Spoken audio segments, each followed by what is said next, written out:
ವಚನಾನಂದ ಸ್ವಾಮೀಜಿ ಮೇಲೆ ಆರೋಪ ವಿಚಾರಕ್ಕೆ ಸಂಬಂಧಪಟ್ಟಂಗೆ ಮಠದ ಹಣ ದುರ್ಬಳಕೆ ಆರೋಪಕ್ಕೆ ನಾಳೆ ತಿರುಗೇಟು. ನಾಳೆ ಹರಿಹರ ಪಂಚಮಸಾಲಿ ಪೀಠದಲ್ಲಿ ಸಭೆ ನಿಗದಿಯಾಗಿದೆ. ಮಠದ ಹಣ ದುರ್ಬಳಕೆ ಆರೋಪಕ್ಕೆ ನಾಳೆ ತಿರುಗೇಟನ್ನು ಕೊಡೋಕೆ ಸಿದ್ಧತೆಗಳಾಗ್ತಾ ಇದೆ. ನಾಳೆ ಹರಿಹರ ಪಂಚಮಸಾಲಿ ಪೀಠದಲ್ಲಿ ಸಭೆ ನಿಗದಿಯಾಗಿರುವುದು. ಖರ್ಚು ವೆಚ್ಚದ ಲೆಕ್ಕ ಕೊಡಲಿದ್ದಾರೆ ಟ್ರಸ್ಟಿಗಳು.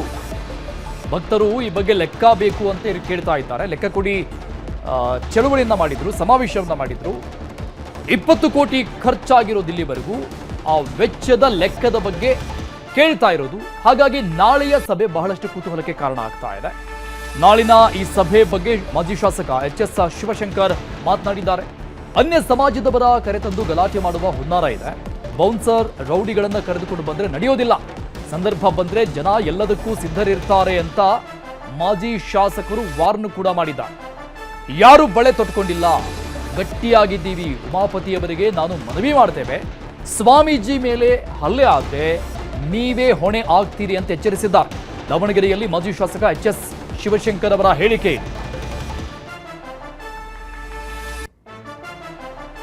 ಈ ಬಗ್ಗೆ ಡೀಟೇಲ್ಸ್ ಕೊಡ್ತಾರೆ ನಮ್ಮ ಪ್ರತಿನಿಧಿ ಸಂಜಯ್ ಸಂಪರ್ಕದಲ್ಲಿದ್ದಾರೆ. ಸಂಜಯ್, ವಚನಾನಂದ ಶ್ರೀಗಳ ಮೇಲೆ ಇರುವಂತಹ ಆರೋಪಕ್ಕೆ ಸಂಬಂಧಪಟ್ಟಂಗೆ ಅವರನ್ನ ಈಗ ಮಠದಿಂದ ಪದಚ್ಯುತಿಗೊಳಿಸಿರುವಂತದ್ದು ಒಂದು ಕಡೆ ಆದ್ರೆ, ಲೆಕ್ಕ ಕೊಡಿ ಅಂತ ಕೇಳ್ತಾ ಇರುವಂತದ್ದು ಭಕ್ತರು. ಇದಕ್ಕೊಂದು ಡಿಮ್ಯಾಂಡ್ ಕೂಡ ಇಟ್ಟಿದ್ದಾರೆ. ನೀವು ಕೇವಲ ಲೆಕ್ಕ ಕೊಟ್ರೆ ಆಗೋದಿಲ್ಲ, ಸಮಾಜದಲ್ಲಿ ಎಲ್ಲರನ್ನ ಕರೆಸಿ ಬೃಹತ್ ಸಮಾವೇಶ ಮಾಡಿ ಅಲ್ಲಿ ಬಹಿರಂಗ ಪಡಿಸಬೇಕು. ಕೊಟ್ಟಿರುವಂತಹ ಕೊಡುಗೆಗಳನ್ನು ಕೂಡ ಅಲ್ಲಿ ನೀವು ಪ್ರದರ್ಶನ ಮಾಡಬೇಕು ಸಾರ್ವಜನಿಕವಾಗಿ ಅಂತ. ಇದಕ್ಕೆಲ್ಲ ರೆಡಿ ಇದ್ದಾರಾ ಟ್ರಸ್ಟಿಗಳು? ಎಸ್ ಅರುಣ್, ಏನು ಈಗಾಗಲೇ ಕಳೆದ ಒಂದು 15 ದಿನಗಳಿಂದ ಪಂಚಮಸಾಲಿ ಪೀಠದ ಈ ಒಂದು ಗಲಾಟೆ ತಿಕ್ಕಾಟ ನಡೀತಾನೆ ಬಂದಿದೆ. ಅದಾದ್ರೂ ಕೂಡ ಈಗ ಏನು ಟ್ರಸ್ಟಿ ಅವರೇನಿದ್ರು ಅವರು ಈಗ ನಾಳೆ ಲೆಕ್ಕ ಕೊಡ್ಲಿಕ್ಕೆ ಮುಂದಾಗಿರುವಂತದ್ದು. ಆದ್ರೆ ಇಲ್ಲಿ ಭಕ್ತರು ಒಂದು ವೃಂದ ಏನಿದೆ, ನಿಮ್ಮ ಲೆಕ್ಕ ಕೊಡ್ಲಿಕ್ಕೆ ನಾವು ಒಪ್ಪೋದಿಲ್ಲ ಅಂತ ಹೇಳ್ತಿದ್ದಾರೆ. ಯಾಕಂದ್ರೆ ಇಲ್ಲಿ ಸುಳ್ಳು ಲೆಕ್ಕ ಕೊಡ್ಲಿಕ್ಕೆ ನೀವು ತಯಾರು ಮಾಡ್ಕೊಂಡಿದ್ದೀರಿ. ಯಾಕಂದ್ರೆ ಇನ್ನೂ ಕೆಲವು ಭಕ್ತರುಗಳು ಏನು ಮಠಕ್ಕೆ ದೇಣಿಗೆ ನೀಡಿದ ಆಹಾರ ಧಾನ್ಯಗಳ ರೂಪದಲ್ಲಿರ್ಬೋದು, ಹಣದ ರೂಪದಲ್ಲಿರ್ಬೋದು, ಬೆಳ್ಳಿ ಬಂಗಾರ ರೂಪದಲ್ಲಿರ್ಬೋದು, ಇದೆಲ್ಲವೂ ಕೂಡ ದಾನವನ್ನ ಕೊಟ್ಟಿದ್ದಾರೆ. ಆದ್ರೆ ಅದರದ್ದು ಕೆಲವೊಂದು ಲೆಕ್ಕ ಇದೆ, ಇನ್ನು ಕೆಲವೊಂದು ಲೆಕ್ಕ ಇಲ್ಲ. ಆ ರೀತಿ ಲೆಕ್ಕಗಳು ನಮಗೆ ಬೇಡ. ಸಂಪೂರ್ಣವಾಗಿ ಒಂದು ಕಾಳು ಧಾನ್ಯವನ್ನು ಕೂಡ ಲೆಕ್ಕ ಕೊಡಬೇಕು ನೀವು. ಯಾಕಂದ್ರೆ ಭಕ್ತರು ಕಷ್ಟಪಟ್ಟು ಕೊಟ್ಟಿದ್ದಾರೆ ಅಂತ ನಗದು ರೂಪವನ್ನು ಇರ್ಬೋದು ಅಥವಾ ಧಾನ್ಯಗಳ ರೂಪದಲ್ಲಿ ಏನ್ ಲೆಕ್ಕ ಕೊಡೋದು, ಪ್ರತಿಯೊಂದನ್ನು ಕೂಡ ನೀವು ನಾಳೆ ಲೆಕ್ಕ ಕೊಡೋದಿದ್ರೆ ಕೊಡಬೇಕು, ಇಲ್ಲ ಅಂದ್ರೆ ಬೇಡ ಅಂತ ಹೇಳಿ ಈಗ ಭಕ್ತರು ಹೇಳ್ತಿರುವಂತದ್ದು. ಅದಲ್ಲದೆ ಕೂಡ ಏನು ನೀವು ಎಲ್ಲ ಲೆಕ್ಕ ಕೊಡೋ ಏಕಾಏಕಿ ಕೊಡ್ಲಿಕ್ಕೆ ಆಗೋದಿಲ್ಲ. ಒಂದು 2-3 ತಿಂಗಳು ಕಾಲಾವಕಾಶಗಳನ್ನ ತಗೊಂಡು ಸಂಪೂರ್ಣವಾದ ಲೆಕ್ಕ ಕೊಡಬೇಕು. ಅದಲ್ಲದೆ ಕೂಡ ನಾಳೆ ಏನು ಲೆಕ್ಕ ಕೊಡ್ಲಿಕ್ಕೆ ಬೌನ್ಸರ್ನ ಕರ್ಕೊಂಡ್ ಬರ್ತೀವಿ ಇದ್ದಾರೆ.